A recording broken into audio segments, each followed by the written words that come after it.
સંઘર્ષ થતો હોય છે ખેડૂતોનો સરકાર સાથે. એટલું ઉદાહરણ તરીકે ભારતમાલા પ્રોજેક્ટ હમણાં ચાલી રહ્યો છે. તો એક ગામના ખેડૂત જ્યારે અમારી પાસે આવે ત્યારે એમનો પ્રશ્ન બહુ જ અલગ હતો અને મને એવું લાગે છે કે એનો જવાબ નહોતો. એમણે કહ્યું કે એમની પાસે એક બહુ નાની જમીનનો ટુકડો છે. એ જમીનના આધાર પર જ એ ખેડૂત છે. એમની પાસે હવે થોડી જ જમીન બચી છે. હવે એ જમીન પણ સંપાદિત થઈ જાય છે તો એમના માટે તો કોસ્ટ એ રહેશે કે એ કાગળ પર પણ ખેડૂત નથી રહેવાના, કેમ કે એમની એ જમીન સંપાદિત થઈ જાય છે. આવા કિસ્સામાં એ લોકો એવું માને છે કે જો એ વળતર નથી લેતા સરકાર પાસેથી તો મતલબ સરકાર એમની એ જમીન નહીં લઈ શકે.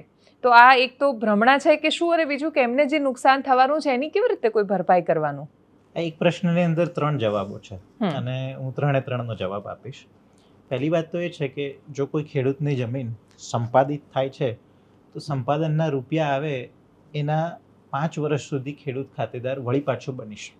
ઓકે. એટલે જો જૂનું ખેડૂત ખાતેદારનું સર્ટિફિકેટ છે, મારા ખિસ્સામાં રૂપિયા આવ્યા ત્યારબાદ મને 5 વર્ષનો સમયગાળો મળે છે. બીજી વાત, સાથે સાથે વર્ષો પહેલા જેટલા જમીન સંપાદનો થતા હતા એ વખતે વળતરની જોગવાઈ પણ ખૂબ સ્લો હતી. આજે આટલું મળ્યું, વળી પાછું રેફરન્સમાં ગયા, બીજા 10 વર્ષે કંઈક મળ્યું. તો એવા ઘણા બધા ખાતેદારો હતા કે જે પોતાનું 7/12ના ઉતારામાં ખેડૂત ખાતેદારનું નામ ગુમાવી ચૂક્યા હતા. તો સરકારે એક વિન્ડો આપેલ હતી. આ ડિસેમ્બર મહિનામાં જે વિન્ડો તો પતી, પણ હું સમજુ છું ત્યારે સરકાર એને રિન્યૂ પણ કરવાની છે. એટલે જો કોઈ ખાતેદાર પોતાનું નામ ગુમાવી ચૂક્યા છે ખાતાવહીમાંથી, તો એ 1 વર્ષની અંદર આ સર્ટિફિકેટ મળ્યા પછી વળી પાછી જમીન લઈ શકે એમ છે. તો આ પહેલી વાત. બીજો તમારો પ્રશ્ન એ હતો કે જો વિરોધ હેઠળ તમે જો જમીન સંપાદન થઈ રહી છે પરંતુ વળતર નથી લેતા તો સંપાદિત થશે કે નહીં? જમીન તો સંપાદિત થશે. એક જ સિક્કાની 2 બાજુ છે. દેશના વિકાસ માટે, જેમ આપણે એક્ઝામ્પલ આપ્યું કે ભારતમાલા માટે, તો દેશના વિકાસ માટે એક ખેડૂતે એની જમીનની કુરબાની આપવી પડશે, વેરી સોરી ટુ સે. પરંતુ એટ ધ સેમ ટાઈમ એની પાસે એ અધિકાર છે કે અંડર પ્રોટેસ્ટ એ પોતાનું વળતર મેળવે. અંડર પ્રોટેસ્ટનો ફાયદો એ છે કે તમે કમ્પેન્સેશનની રકમથી અગ્રી નથી થતા. તમે કહી શકો કે મારા પડોશીને ઘણી વખત શેઢો બદલાય એટલે જમીનનો ભાવ બદલાઈ જાય. બાજુના શેઢામાં બીજું ગામ આવતું હોય અને બીજા ગામમાં પાછા રેટ અલગ હોય. તો જે દર છે એ આ નહીં પણ બીજો લાગવો જોઈએ. આ કહેવાનો તમારો અધિકાર જીવંત રહે છે. તમે અપીલમાં જઈ શકશો, તમે હાઈકોર્ટ સુધી જઈ શકશો. અને ઘણા બધા કિસ્સાઓ એવા છે કે અંડર પ્રોટેસ્ટ વળતર સ્વીકારી લીધું, બીજી જમીન લઈ લીધી, અથવા તો ઘરમાં કોઈ પ્રસંગ છે કરી લીધો, પરંતુ આગળ ઉપર વળતરની રકમ બમણી થઈ જાય, 3 ગણી થઈ જાય, પરંતુ એના માટે લડત આપવી પડે છે. ઓકે. અને એટલે જેમ કે હમણાં થાંભલા જે રોપાયા બધી જગ્યાએ, અને આપણે ત્યાં બહુ જ મોટા પ્રોજેક્ટ આવી રહ્યા છે.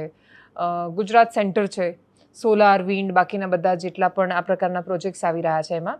પણ એમાં જે થાંભલા પસાર થઈ રહ્યા છે એમાં ખેડૂતની જમીનમાં પ્રશ્ન શું થાય છે કે થાંભલા રોપાય એક ચોક્કસ જગ્યામાં, પણ એના કારણે એની અસર એના આખા ખેતર પર થતી હોય. હવે એને વળતર જે મળે છે તો એટલી જ જગ્યાનું મળવાનું છે.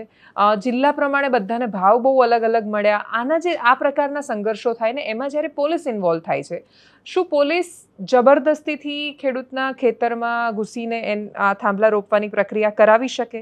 પોલીસનું જે ઇન્વોલ્વમેન્ટ દેખાય છે ઘણીવાર, શું પોલીસ આ બધું કરી શકે? કાયદો એને પરવાનગી આપે છે? દુઃખદ વાત એ છે કે હા. ઓકે.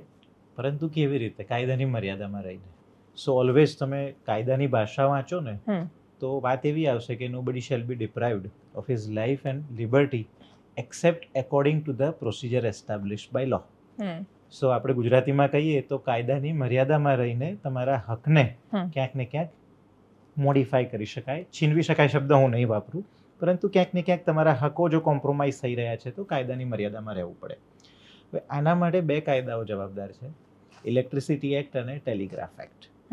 હવે ટેલિગ્રાફ એક્ટ જ્યારે બન્યો ત્યારે તો ઇલેક્ટ્રિસિટી કરતાં ટેલિગ્રાફનું મહત્વ વધારે હતું. ત્યારે એવું હતું કે એના માટે થાંભલા નાખવા હોય તો થાંભલા નાખવા માટે જેટલી જમીન જોઈએ એટલી જમીન સંપાદિત થઈ શકે. અને આ જે જમીન છે એ સંપૂર્ણ સંપાદન નથી, it is more like a right of way.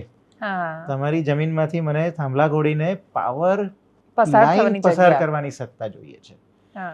અને ઘણી બધી વખત એવું થાય છે કે નેશનલ ઇન્ટરેસ્ટનો પ્રોજેક્ટ હોય, જેમ કે આ ખાવડા સોલાર પ્રોજેક્ટ છે, વર્લ્ડનો one of the largest project છે.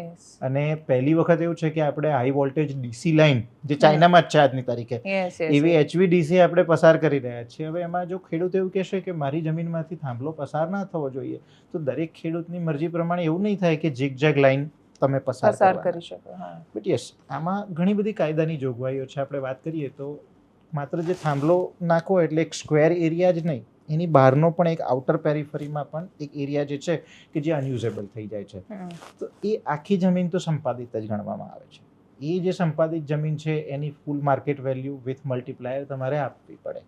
પરંતુ સાથે સાથે કાયદાની જોગવાઈ એ છે કે તમારી જમીનમાં એટલીસ્ટ 50-60% લોસ ઓફ વેલ્યુએશન થાય છે એસ્થેટિક રીઝન્સના કારણે. જો તમે ત્યાં પાક નથી વાવી શકતા તો લોસ ઓફ પ્રોડક્ટિવ કેપેસિટીના કારણે, અર્બન એરિયા છે તો એના કારણે જે આખું ફસાડ બગડી જવાનું છે તો એના માટે એના કારણે લોસ ઓફ વેલ્યુએશન થાય છે. તો એનું એડિશનલ 40-60% જેટલું વળતર મળતું હોય છે. તો આ બે વસ્તુઓ છે. અને એક્સેપ્શનલ કેસીસની અંદર જેમ કે મારે એક કેસ આવેલો કે 2 નેશનલ ઇન્ટરેસ્ટના પ્રોજેક્ટ્સ એક સાથે કોન્ફ્લિક્ટ થતા હતા. કેસ એવો કે ન્હાવા શેવા ટર્મિનલથી એક રેલવે ટર્મિનલ બની રહ્યું હતું સુરતના એક વિલેજમાં, અને ન્હાવા શેવા ઇઝ વેરી કન્જેસ્ટેડ પોર્ટ નાઉ. સો એનું લેન્ડ પોર્ટ જે બની રહ્યો હતો સુરતમાં બની રહ્યો હતો, અને એક્ઝેક્ટ એ જ જમીન ઉપર ત્યાં જો લેન્ડ પોર્ટ બનવાનો હોય અને જો તમે ઇલેક્ટ્રિસિટીનો થાંભલો ખોડી રહ્યા છો તો ત્યાં તો ટર્મિનલ ઓપરેટ જ નહીં થઈ શકે, ક્રેન્સ નહીં આવી શકે. અને ત્યારે હાઈકોર્ટમાં જાઓ તો હાઈકોર્ટ ઇન્ટરવીન કરતી હોય છે, અને એવા સંજોગોમાં રીઅલાઇનમેન્ટ પણ થતું હોય છે. But as I said that is rarest of the rare. So વળતર કેવી રીતના મને સાચી રકમનું મળે, મેક્સિમમ રકમનું, કારણ કે તમારા ઘણી બધી વખત એવું છે કે તમારો ઊભો પાક બળી ગયો, કાયમી તમે એ જે થાંભલા છે એની નીચે વાયર્સ છે એની નીચે તો તમે કોઈ ખેત ઉત્પાદન નથી જ લઈ શકવાના. તો પરમેનન્ટ લોસ ઓફ પ્રોડક્ટિવિટી, આ બધા જ માટે સરકારી રિઝોલ્યુશન્સ GR અવેલેબલ છે, પરંતુ એ સાચી જોગવાઈ ખ્યાલ ના હોય એના કારણે સાચી વળતરની રકમ નથી મળતી એવું જોવા મળે છે. ઓકે, આ સેક્શન 11 ની નોટિસ શું હોય છે? એ આવે તો શું સમજવાનું? સેક્શન 11 એટલે ડેક્લેરેશન ઓફ ઇન્ટેન્ટ.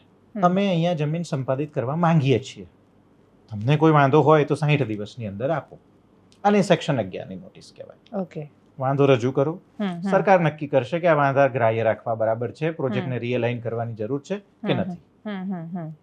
ઓકે, અને કયા ડોક્યુમેન્ટ્સ છે એ રાખવા જોઈએ? કેમ કે મારી પાસે ખેતરમાં શું શું છે બધું ડોક્યુમેન્ટેડ હોવું જરૂરી છે, ઉતારો કઢાવવો જરૂરી છે. બેસ્ટ થિંગ ઇઝ કાયદો તો એવું કહે છે કે આ ડોક્યુમેન્ટ વર્ષ દરેક વર્ષે અપડેટ કરવા જ પડે, પરંતુ આપણા દેશમાં એવું થતું નથી.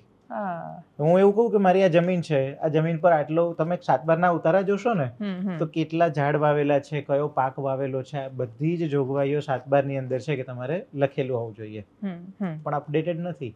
તો સેક્શન 11 ઇન્ટુ બ્રેકેટ 5 એની અંદર એવું લખેલું છે કે તમારે ઇમિડિયેટલી અપોન નોટિફિકેશન આ બધા જ રેવન્યુ રેકોર્ડ્સ છે એને અપડેટ કરી દેવાના.